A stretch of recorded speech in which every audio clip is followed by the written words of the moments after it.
नमस्कार दोस्तों, स्वागत है आपका एक बार फिर से आपके अपने यूट्यूब से।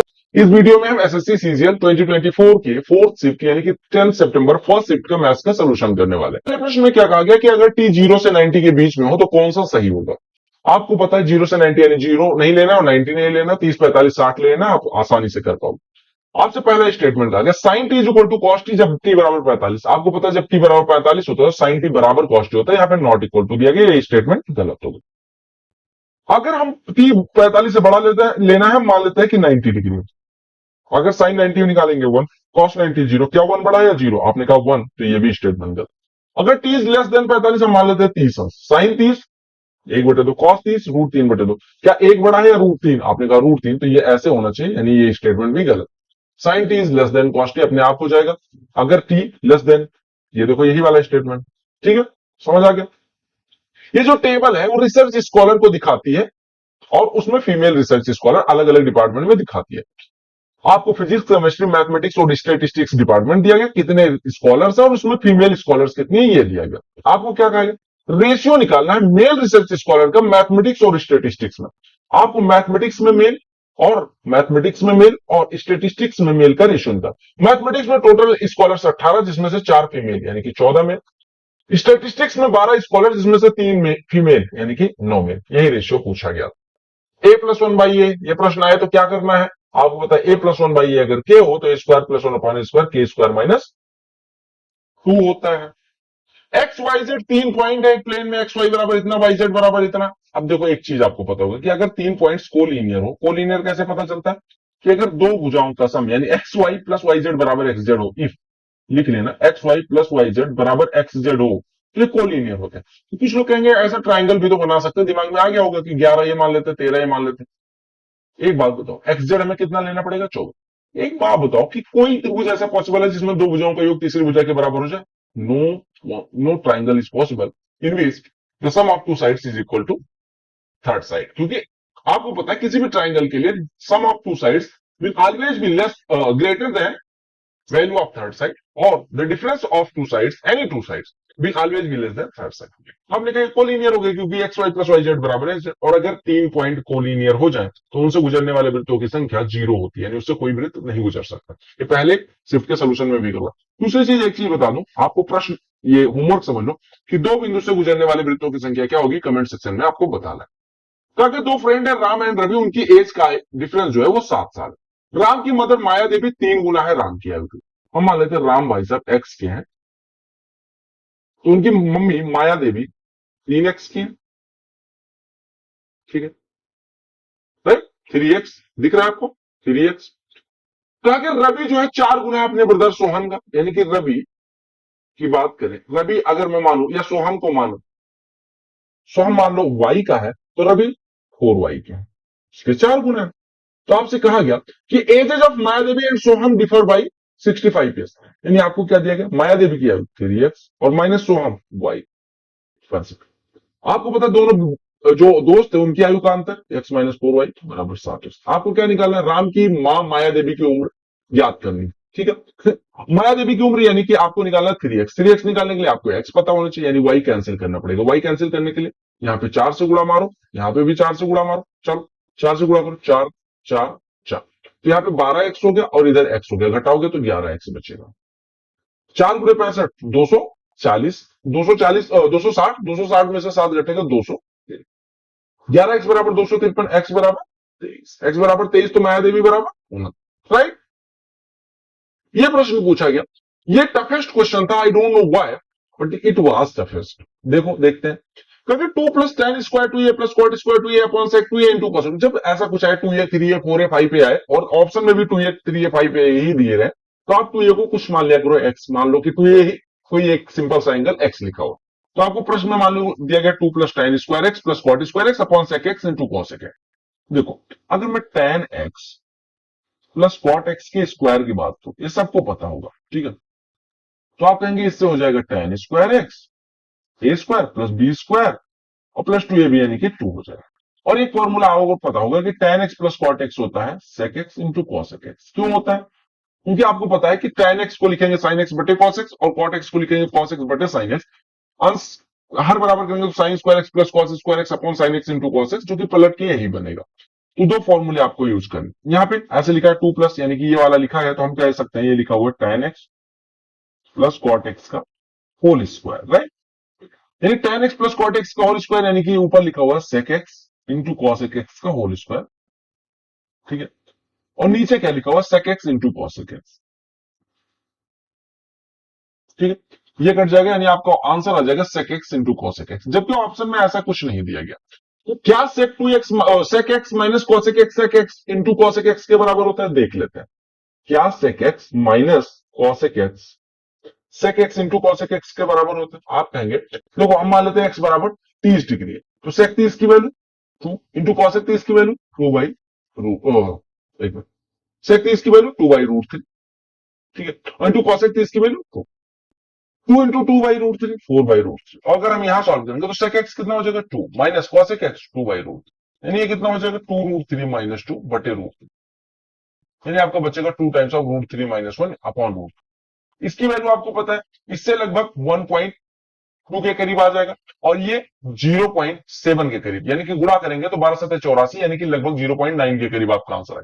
यहां पे देखो 4/√3 क्या 0.9 के बराबर नहीं, यानी आपका ऑप्शन ही गलत था, यानी कि इस वजह से ये टफ बना। ऐसा नहीं था इस प्रश्न में कुछ था, आपका करेक्ट आंसर होगा sec X into cosec x, यहाँ पे ऐसा कोई ऑप्शन नहीं था, इस वजह से गलत आया है प्रश्न, ठीक है। बाकी कोई दिक्कत नहीं थी, ठीक है। अब ऑप्शन बाकी का सॉल्व करके अब देख लेना कोई एक ऑप्शन सेटिस्फाई कर रहा है या नहीं। क्योंकि एक बस जो है वो ट्रेवल करती है 40 की स्पीड से शुरुआत में, फिर 50 की स्पीड से, और फिर 60 की स्पीड से। एवरेज स्पीड निकालना है। जब आपको ये ना दिया रहे कि कितनी दूरी तय करती है, तो आप मान लेना कि बराबर दूरी ही तय करती है। बराबर दूरी किसको मानेंगे, 40 50 और 60 का एलसीएम ले लेंगे, जो कि होगा 600। हम मान लेते हैं 600 किलोमीटर, पहले 600 किलोमीटर 40 से जाती है, फिर 600 किलोमीटर को 50 से जाती है, फिर 600 किलोमीटर को 60 से जाती है, यानी और एवरेज स्पीड क्या होती है, टोटल डिस्टेंस ट्रेवल। तो 600 600 600, यानी उसने टोटल 1800 किलोमीटर दूरी तय करी। 40 से गई होगी 15 घंटे लगे, 50 से गई होगी 12 घंटे, और 60 से गई होगी 10 घंटे लगे, राइट। यानी हम कह सकते हैं टोटल 1800 बटे 37 एवरेज स्पीड आ जाएगी। अब आप कहेंगे इसको कैसे सॉल्व करेंगे, मैंने कहा 37 गुणे 50 1850 होता है, तो हम इसको ऐसे लिख सकते हैं 1850 माइनस 50 बटे 37, 37, ये हो गया 50, 37 सेकंड में 37 बचा कितना 13 130, 37 5 बार जाएगा, 37 पंचे नहीं जाएगा, 37 पंचे 185 होता है, 37 चौको कितना होता है 148, 4 बार भी नहीं जाएगा, यानी कि 1.3 करीब घटेगा। 50 में से 1.3 घटाओगे तो आपका 48 पॉइंट समथिंग के करीब आपका आंसर आ जाएगा, राइट। अब एक इक्विलेटरल ट्राइंगल है जिसकी साइड 28 सेंटीमीटर है, ठीक है। प्रत्येक प्रत्येक वर्टेक्स को सेंटर मानते हुए एक सर्कल इस प्रकार से डिस्क्राइब किया गया है कि जो उसकी रेडियस है, सर्कल की रेडियस, वो हाफ है लेंथ ऑफ साइड की। तो आपको बताना है एरिया वो पार्ट का जो सर्कल में इंक्लूडेड नहीं है। कहने का मतलब, एक पहले फिगर ड्रॉ करता हूं मैं, ठीक है। ये देखो एक सर्कल, एक ट्राइंगल लिया मैंने, ये इक्विलेटरल ट्राइंगल, थोड़ी देर के लिए जूम कर लेना, अभी दिख नहीं रहा। एक सर्कल ऐसे ड्रॉ किया गया, एक सर्कल ऐसे ड्रॉ किया गया, और एक सर्कल ऐसे ड्रॉ किया गया। प्रोवाइडेड प्रोवाइडेड ये थोड़ा सा अच्छे से नहीं दिख रहा है, ठीक है। मैं बना देता हूं इसको, अच्छे से बनने वाला दिखने वाला बना देता हूं। इस तरह से मान लेना है, ठीक है। क्लियर हो गया। हम मान लेते हैं अगर ऐसा है तो हम मान लेते हैं साइड 2a रही हो, यानी 2a बराबर 28, तो इनकी भुजाएं 14 14 14 दिए गए, ठीक है। यानी त्रिज्याएं 14 14 14 दिए गए। ऐसे 14 ये वाला है, ऐसे 14 ये वाला है, ऐसे 14। अब अगर आपको पता है कि किसी भी ऐसा शेप बनता है, यानी कि प्रत्येक वर्टेक्स से आर रेडियस का सर्कल निकाला जाए, तो ये इस वृत्त, ये जो सर्कल का सेक्टर है, इसका ये कोण कितना है 60, ये कोण कितना है 60, क्योंकि इक्विलेटरल ट्रायंगल 60 60 60, यानी कि 3 सेक्टर ऐसे मिल रहे हैं, यानी कि सर्कल की एरिया में से अगर 3 सेक्टर की एरिया में घटा दूं तो ये वाला एरिया आ जाएगा, और तीनों सेक्टर मिला के कितने हो रहे हैं 180 डिग्री। आपको पता है कि 360 डिग्री का जो एरिया होता है, 360 डिग्री पूरे सर्कल का area pi R square, 180 degree का pi R square by 2, 180 degree का कितना हो जाएगा पाई आर स्क्वायर बाई 2। यानी हमने क्या काम करना है, त्रिभुज की एरिया में से पाई आर स्क्वायर बाई 2 घटा देना। त्रिभुज की एरिया कितनी हो जाएगी √3/4 इंटू पाई।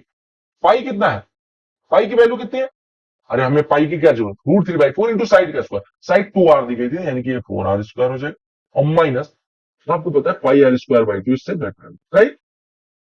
ये आप फॉर्मूला जनरेट कर रहा हूं, आप एग्जाम में ऐसे लगा सकते थे। देखो अब यहां से आपका हो गया आर स्क्वायर कॉमन ले लो, तो √3 माइनस पाई बाई 2, यानी आपको कभी ऐसा दिया जाए कि एक इक्विलेटरल ट्राइंगल के तीनों वर्टेक्स पे कोई ऐसे ट्राइंगल सर्कल ड्रॉ किए जाते हैं जिनकी रेडियस उस इक्विलेटरल ट्राइंगल की साइड की आधी है, तो जो एरिया होगा इन दोनों के बीच में यानी ये वाला एरिया वो कितना होगा, तो आप कहेंगे यही हो जाएगा। अब यहां पे तो आपको पता था आर बराबर 14 है, तो पुट कर दो, तो 14 का स्क्वायर इंटू √3 यानी कि 1.732 माइनस पाई की वैल्यू 22/7 का उपयोग करें, 22/7 नहीं 3.14 का उपयोग कर लो, तो 3.14 1.57 हो जाएगा। 14 का स्क्वायर 196 गुड़े ये कितना हो जाएगा, घटाएंगे तो 0.162 आ जाएगा, राइट।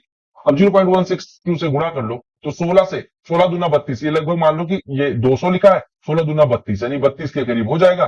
अरे देखो इसको 200 मान लो, तो 200 करोगे तो ये इसको ऐसे एज्यूम करते हैं, ये लिखा है 200 और -4 और गुड़े 0.162, तो यहां से 200 में इसमें गुणा करेंगे तो 2 × 16.2 हो जाएगा यानी 32.4 हो जाएगा। और इसमें से घटाएंगे 4 गुड़े इतना यानी कि 0.64 घटा लेंगे तो आपका 31.8 के करीब आंसर आ जाएगा। ये सब मान लेते हैं, ठीक है, एग्जैक्ट नहीं आ रहा है लेकिन इतना ही मान लेते हैं। फिर हमने 4,000 रुपए दो लोगों को उधार दिया, ठीक है, एक पार्ट को 8% पे, दूसरे पार्ट को 10% पे, उसने साल में 352 रुपए इंटरेस्ट मिले, यानी 8,000 4,000 के दो पार्ट को ऐसे ऐसे उधार दिए। तो आपसे कहा गया कि ओवरऑल 4,000 रुपए पे 352 कितना परसेंट हुआ, 4,000 10%, 400, या हम कह सकते हैं 1%, या 352 निकाल लेते हैं कितना परसेंट हुआ, आप कहेंगे 352/4,000 गुणे 100 यानी कि 352/40, ये कटा ये कटा, यानी 8.8% का उसे इंटरेस्ट मिलता। कुछ पार्ट को 8% पे इन्वेस्ट किया गया, कुछ पार्ट को 10% पे, और ओवरऑल आपको 8.8% मिलता, राइट। तो आप कहेंगे घटा लेते हैं, 8.8 में से 8 घटेगा 0.8, 10 में से 8 घटेगा 8.8 1.2, यानी कि जो रेशियो होगा मिक्सचर एलिगेशन से 8 और 10 को मिला के 8.8 बना रहे हैं, तो आपने कहा रेशियो ले लो, 0.4 से घटेगा 3, 0.4 से घटेगा 2, यानी कि इसमें अनुपात में दिए गए धन का अनुपात हो जाएगा, यानी 8% पे 3 और 10% पे 2। आपको निकालना है कितना, 10%, यानी कि 10% पे 2 आउट ऑफ 5 हिस्सा, 2/5 हिस्सा 4,000 का कितना हो जाएगा, 1,600, राइट। अगर तीन संख्याओं का योग 18 है, उनके स्क्वायर्स का सम, देखो ऐसा प्रश्न दिया जाए तो आप सीधे सीधे लिख दिया करो, क्या लिखोगे, तीन संख्याओं का सम a प्लस बी प्लस सी बराबर 18, आपसे कहा गया उनके स्क्वायर्स का सम, यानी A square plus B square plus C square आपको दिया गया 36, आपसे कहा गया difference between the sum of their cubes and 3 times of their product, क्या कहा गया, find the difference between the sum of their cubes, उनके घनों के योग और उनके गुणनफल के 3 गुने के बीच का अंतर, यानी घनों का A cube plus B cube plus C cube, ये इनके घनों का क्यूब हो गया, मतलब घनों का योग हो गया, और उनके प्रोडक्ट का 3 गुना। यानी आपसे देखो लैंग्वेज पढ़वाने के लिए बात करी गई, बाकी आपको सीधे फॉर्मूला पूछ लिया गया, ठीक है, देख रहे हो एसएससी की चालबाजी।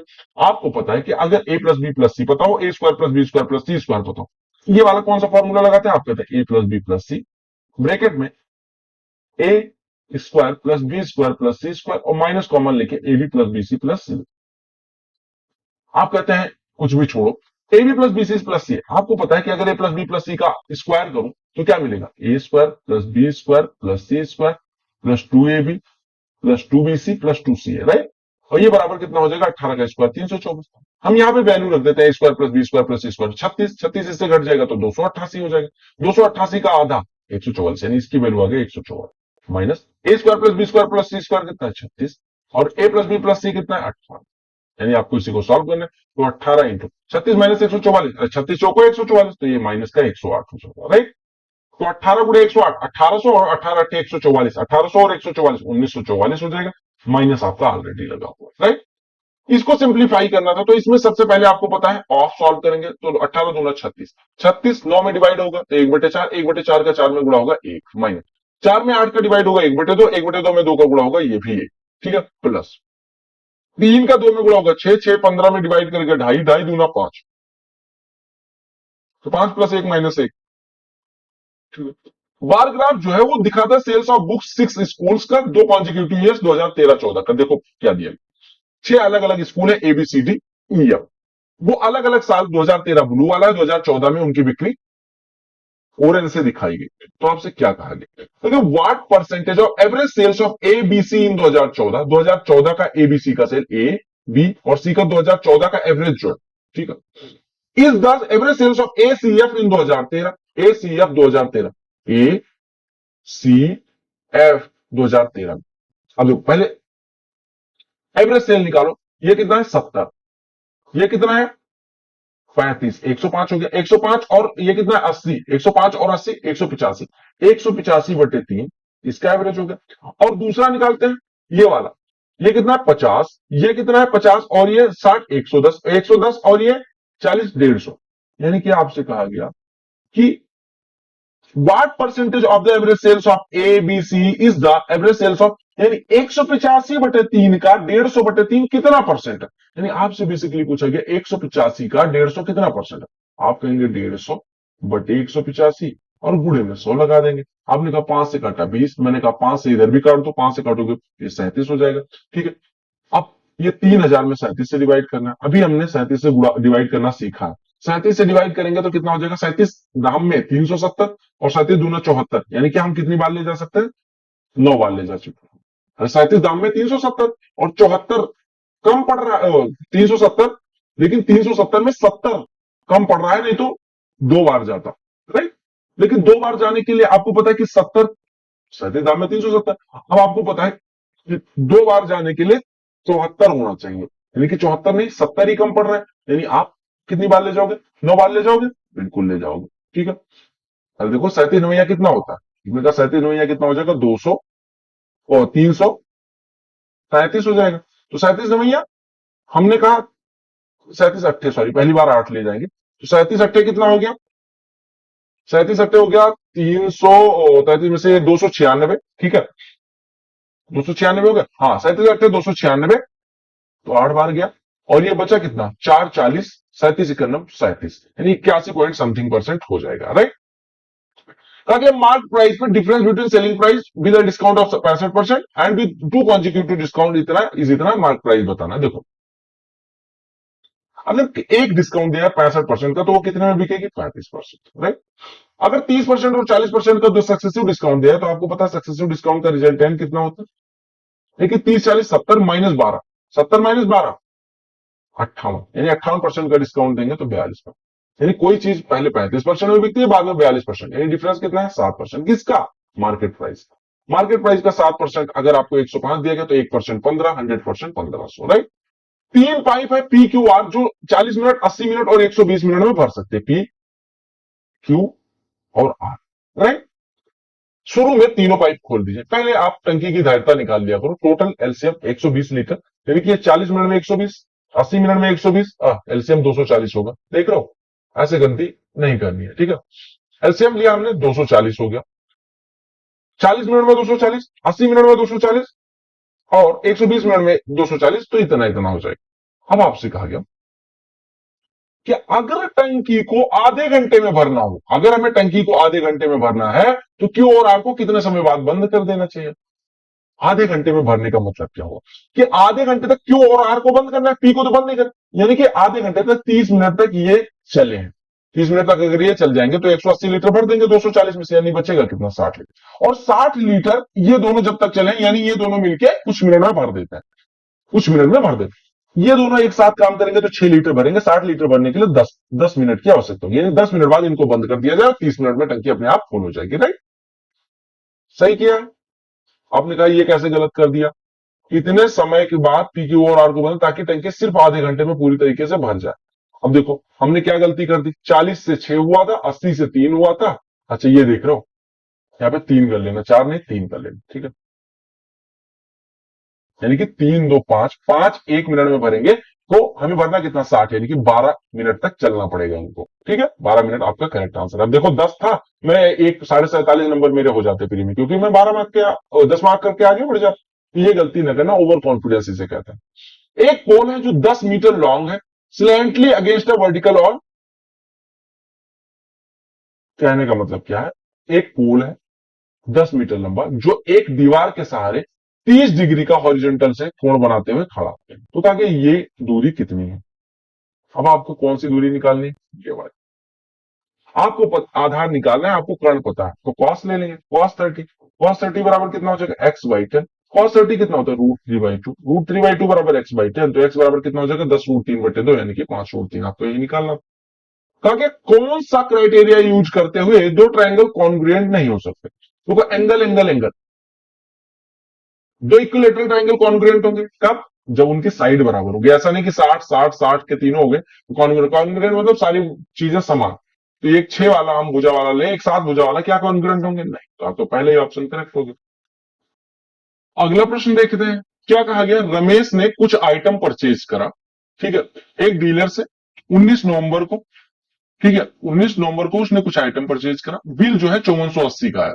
उसने कुछ आइटम 10 नवंबर 2019 को परचेज किया था जिसका बिल 9800 का। उसने दोनों बिल इस टाइम कहने का मतलब बाद में जब पे करने गया होगा तभी पे किया होगा, और टोटल अमाउंट कैश में पे करता है। डीलर जो है वो 2% डिस्काउंट इस बात पे देता है कि आपने 10 दिन के अंदर पेमेंट करा। फिर से समझो, if the dealer gives a scheme of 2% discount on the payments done with in 10 days, यानी कि विद इन 10 डे अगर आप पेमेंट करने जाते हो, मान लो कोई सामान खरीदते हो 10 दिन के अंदर जाते हो, तो 2% का डिस्काउंट, और 5% का पेमेंट डिस्काउंट अगर आप कैश में करते हो तो मिलता है। तो कहा गया रमेश ने 19 नवंबर को कितना अमाउंट पे किया, ठीक है। इसको लैंग्वेज दो बनती है, बट देखते हैं कि क्या लैंग्वेज सही है। 10 नवंबर को उसने कुछ परचेज किया, 19 नवंबर को परचेज किया। 10 नवंबर वाले का बिल उसका कितना बन गया? 9800 बन के आया, और 19 नवंबर वाले का उसका बिल बन के आया 5480 रुपए, राइट। अब देखिएगा, कहा कि अगर इस 10 नवंबर वाला विद इन 10 दिन पे कर रहे हैं तो हमें 2% का डिस्काउंट मिल रहा है। 2% का डिस्काउंट कहने का मतलब कि इसको हम 2% डिस्काउंट, यानी 9800 का 2%, यानी कि 196 रुपए का डिस्काउंट मिलेगा। यानी हमें कितना पे करना पड़ेगा? 9604 रुपए पे करने पड़ेंगे, राइट।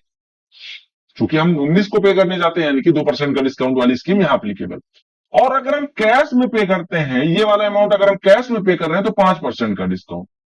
आप कह रहे हैं 5% का डिस्काउंट मतलब कि 5480 का 10% 548, तो उसका आधा यानी कि 274 रुपए का इधर डिस्काउंट मिलता है। यानी इसके बदले हम कितना पे करके आते हैं? 5206 रुपए पे करेंगे इसके लिए, क्योंकि इस पे 5% वाली स्कीम, क्योंकि कैश में पे कर रहे हैं तो 5% का डिस्काउंट, और ये चूंकि 10 दिन के अंदर पे कर रहे हैं यानी कि आपका डिस्काउंट यहां पे 2%, यानी उसको 2% का डिस्काउंट इस वाले अमाउंट पे मिला 10 वाले पे, और 5% का डिस्काउंट इस पे मिला, यानी वो टोटल कितना पे करेगा?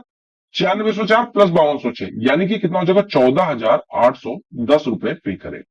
ये प्रश्न वैसे बहुत टेक्निकल है, बट आपको यह ध्यान देना है कि 10 को उसने जो पे किया उसका 10 दिन के अंदर पेमेंट करता है तो 2% डिस्काउंट, और जो कैश में पेमेंट करता है पूरे पे ना लगा देना कि कैश में, क्योंकि कैश यहां पे लिखा गया 2% discount on the payment done with in 10 days and 5% of the 5% for the payment made in cash at the time of purchase. यानी अगर आप परचेज के टाइम पे ही पे करते हो तो 5% का डिस्काउंट मिलेगा। यानी इस पे 5% नहीं मिलेगा, इस पे 5%, और इस पे 2% नहीं मिलेगा। क्यों? क्योंकि आपको पता है कि 2% 10 दिन के भीतर पे करने जाते हैं, यानी अभी पे करोगे तो कुछ नहीं, अगर आप 19 को खरीदते हो 29 से पहले पे करोगे तो 2% का डिस्काउंट मिलेगा। सिंपल सी बात, क्लियर। गेन परसेंटेज बताना है। इसने 42,564 पे 1/6 of the selling price gain करते हुए बेचा है, ठीक है। कहने का मतलब प्रिया ने अपना स्कूटर इतने में बेचा, 1/6 हिस्सा इसका प्रॉफिट, यानी कि सेलिंग प्राइस इतना है, इसका 1/6 उसको कमाई हुई है। 6 से काटेंगे, 6 सत्ते 42, 6 नवाई 54, और 6 चौको 24, यानी 7094 का फायदा लेते हुए इतने में बेचा। यानी कि इसका क्रय मूल्य कितना होगा? 35,400। इसमें से 94 में से ये घटेगा 70, 35,470 पे 7,094 का उसने फायदा लिया, यानी कि 35,000 का 20%, 7,000, और 470 का 20%, 94, यानी कि 20% का उसका प्रॉफिट। यानी आपको दिया गया सेलिंग प्राइस, और प्रॉफिट जो दिया गया है वो सेलिंग प्राइस का 1/6 हिस्सा, यानी ये प्रॉफिट है। तो यहां से हमारा कॉस्ट प्राइस निकल के आ गया। अगर कॉस्ट प्राइस इतना है तो आपको पता है कि प्रॉफिट परसेंटेज कितना हो जाएगा, राइट। कहा क्या? अगर डी की वैल्यू निकालना है, ए रेशियो सी बराबर बी रेशियो डी, यानी कि आप कह सकते हैं ये समानुपात में है तो एडी बराबर बीसी हो जाएगा। डी की वैल्यू अगर एक्स हो तो 25x बराबर 1200, यानी एक्स बराबर 48 हो जाएगा। कहा गया कौन सी लार्जेस्ट 5 डिजिट नंबर है जो 47 से डिविजिबल होगी? ऐसा प्रश्न है तो आपको क्या काम करना है? लार्जेस्ट 5 डिजिट नंबर उठानी है। लार्जेस्ट 5 डिजिट नंबर ये हो गए, इसको 47 से डिवाइड करके देखना। 47 से डिवाइड करना, 47 दूना 94, बचा कितना? 5 59, 47 ही करना, 47 बचा कितना? 12, 129, 3 बार नहीं जाएगा, फिर से 2 बार जाएगा, ये 94 होगा, ये 35 बचेगा। कहां तक 9 आ चुका है? ये वाला 9 आ चुका है, ये वाला 9, यानी लास्ट वाला 9 बचा। अब 47 सत्ते 8 बार तो जाएगा नहीं, क्योंकि 8 या 24 और ये 400 नहीं, 7 बार जाएगा, तो 7 सत्ता 49, और 7 चौको 28, और 4 32, यानी कि 30 से इस फल बचा। यानी कि लार्जेस्ट 5 डिजिट नंबर में अगर हम 30 से 47 से डिवाइड करते हैं तो 30 से इस फल आता है। ही शेष पर हम इसमें से घटा देंगे, यानी हमारी लार्जेस्ट 5 डिजिट नंबर आ जाएगी जो 47 से डिविजिबल होगी। ठीक है, एक कोन है जिसकी हाइट 24 सेंटीमीटर और इसका वॉल्यूम इतना है, आपको सरफेस एरिया निकालना। कोन के लिए वॉल्यूम क्या होता है, 1/3 पाई 22/7 गुणे आर स्क्वायर हमें निकालना है, और गुणे एच कितना है 24, ये बराबर दिया गया 1232। आपको क्या निकालना है, सरफेस एरिया यानी पाई आर एल निकालना। एल क्या होती है, स्लैंट हाइट, जिसकी वैल्यू क्या होती है अंडर रूट में R square plus H square. अब आपको यहाँ पे पहले सॉल्व करना है। देखो 22 से काटेंगे, 22 पंचे 110 और ये बचेगा 22 छक्के 132। 3 से कटा 8 हुआ, 8 से 56 कटा 7 हुआ, और आर स्क्वायर बराबर 7 स्क्वायर यानी आर बराबर 60 हो गया। आर बराबर 7 है, एच बराबर 24 है, तो एल बराबर कितना हो जाएगा 25। तो पाई आर एल निकालना था, पाई आर एल यानी कि 22/7 और गुणे आर 7 और गुणे एल 25, ये कितना हो गया 22 गुणे 25 550, ये हो गया सरफेस एरिया। अब कर्व्ड सरफेस एरिया इतनी है, टोटल सरफेस एरिया निकालना था, तो 2 पाई आर स्क्वायर और ऐड कर दो, यानी कि आप pi R square 2 pi R square को ऐड करो, यानी कि pi R square plus pi R L, या हम कहें pi R into L plus R, ये होता है टोटल सरफेस एरिया। आपको टोटल सरफेस एरिया निकालनी थी, यानी पाई आर स्क्वायर यानी 154 और ऐड कर दो, तो आपको कितना हो जाएगा 704 हो जाएगा, राइट। कहा गया एक मनी बैग है जिसमें 1 रुपए 5 रुपए 10 रुपए के सिक्के 3:5:7 के रेशियो में, 1 रुपए 5 रुपए और 10 रुपए के सिक्के किस रेशियो में, 3:5:7 के रेशियो में। अब एक बात बताओ, अगर ये 3 सिक्का होता है, 5 सिक्का होता है, 7 सिक्का होता है, तो टोटल कितने रुपए बनते, 70 25 95 3 98 रुपए, यानी 98 रुपए बनते। लेकिन रुपए हमारे 98 ना होके 980 यानी 10 गुना, तो यानी सिक्के भी 10 गुना होंगे। तो आपसे कहा गया था 10 रुपए के सिक्कों की संख्या बताओ, तो आप आराम से बता सकते हैं। कहा गया सर्कुलर रेस होती है, 750 मीटर सर्कुलर ट्रैक है, एक्स और वाई सेम पॉइंट से स्टार्ट करते हैं, सेम टाइम पे 9 के स्पीड से और 13.5 की स्पीड से। ठीक है, if they are running in same direction then when will they meet again for the first time on the track। देखो अगर 750 मीटर है, 9 से दौड़ते हैं, 9 मतलब 9 × 5/18 करेंगे, यानी 2.5 मीटर पर सेकंड स्पीड होगी, तो 2.5 मीटर पर सेकंड से कितना टाइम लगेगा 300 सेकंड। और दूसरे केस में 13.5 दिया गया, तो 13.5 की स्पीड से अगर दौड़ना है तो मीटर पर सेकंड में बदलेंगे, 9 दूनी 18, 9 से कटा ये 1.5 हुआ, 1.5 पंचे 7.5 यानी 7.5/2 मीटर पर सेकंड, 7.5/2 मीटर पर सेकंड से अगर 750 मीटर कवर करना होगा तो 200 सेकंड लगेंगे। अब अगर आपसे पूछा गया कि पहली बार फिर कब मिलेंगे, अगर वो पहली बार कब मिलेंगे पूछा गया सेम डायरेक्शन पे रन करते हुए, एक व्यक्ति T1 समय में रेस को सर्कुलर ट्रैक को पूरा करता है, दूसरा T2 समय, तो फिर से कब मिलेंगे अगर सेम डायरेक्शन में मूव कर रहे हैं, तो वो हो जाएगा यानी ये T1 हो ये T2 हो, तो कब फिर से मिलेंगे सेम डायरेक्शन में मूव करते हुए, वो T1 और T2 का एलसीएम हो जाएगा, यानी 300 और 200 का एलसीएम, यानी 600 सेकंड बाद वो फिर से मिलेंगे, राइट। दो सर्कल है जिनकी रेडियस इतनी इतनी है, वो एक दूसरे को टच करते हैं, डायरेक्ट कॉमन टेंजेंट की लंबाई निकालें। आपको पता है दो सर्कल अगर एक दूसरे को टच कर रहे हो तो इनकी डायरेक्ट कॉमन टेंजेंट की लंबाई होती है 2√r, ये पता होगा आपको, डायरेक्ट कॉमन टेंजेंट की लंबाई कितनी होती है 2√r अगर एक दूसरे को टच करते हैं। अगर इसकी त्रिज्या स्मॉल आर इसकी त्रिज्या कैपिटल आर हो तो आपको पता है कि डायरेक्ट कॉमन टेंजेंट की लंबाई ये होगी, तो आप कहेंगे 2 टाइम्स ऑफ 18 × 12, 18 का 6 निकलेगा, 12 का 6 निकलेगा तो 6 बाहर आ जाएगा, 2 छक्के 12 बन जाएगा, यहाँ पे बचेगा 3, यहाँ पे बचेगा 2। ठीक है, ताकि जो टेबल है उसमें क्या कहा गया, production of 3 type of tyre A B C, 3 type के टायर हैं जो अलग अलग सालों में कितना कितना प्रोड्यूस किए गए वो दिखाया गया। अब आपसे क्या कहा गया, कहा गया 2015 से लेकर 18 तक average production of B type tyre या car is how much less than, यानी 2015 से लेकर 18 तक बी टाइप का जो कार का प्रोडक्शन है उसका एवरेज कितना कम है कंबाइंड एवरेज ए और सी का। देखो ए और सी का एवरेज अगर हम निकालने जाए तो 840 900 1740 7 2440 2500 8 3300 3300 और 1700 5000 5000 और 150 5000 और 150 5150 6150 7150 7150 में अगर 200 जोड़ेंगे तो 7350 हो जाएगा। 7350 डेटा है कितने सालों का, देखो कितने सालों का 8, तो यानी आपका एवरेज इतना हो जाएगा, यानी हम कह सकते हैं 7350/8।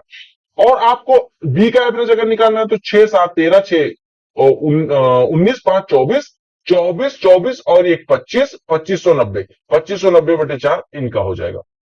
अब दोनों का डिफरेंस निकालना है तो 2590/4 में 2 से गुणा कर दो, यानी कि 5180/4 ये हो गया, 8 5180/8 ये हो गया, और 7350/8 यानी डिफरेंस निकालना था तो दोनों को घटा लेंगे, 7350 माइनस 5180 ये कितना हो जाएगा 2170, राइट। 2170/8 आपका हो जाएगा। आप काटिएगा तो 8 या 24, 300 नहीं होगा, यानी ये नहीं कटेगा।